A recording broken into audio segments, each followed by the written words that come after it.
On other news, this is my oil cooler that I'm gonna be putting in the car.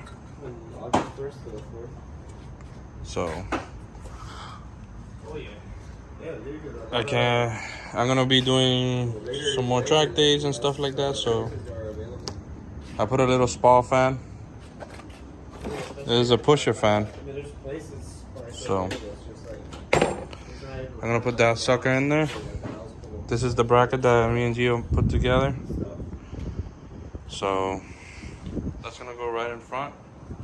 It's complete. Look at that. Can you even see it? Look at that. You can't even tell. You gotta really go down, down, down. See. Look at that beauty. Some air will escape eventually up there.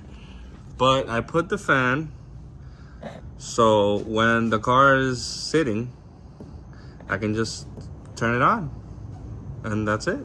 Also, the sandwich plate for the oil filter has a thermostat, so we're gonna be cool for sure.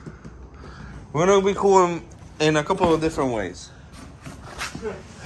We're gonna be cool because it doesn't even look cool, get it? Because you can't even see it, but it sure is gonna feel it.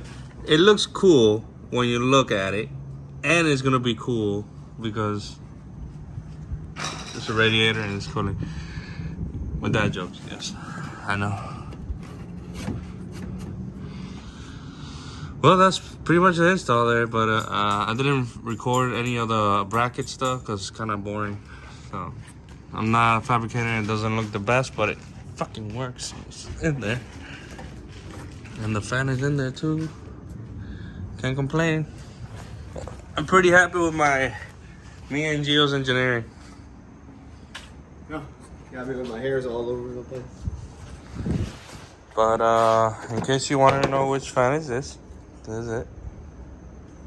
I believe it's a 4-inch with a P as for the pusher. And as always, it's a Spal.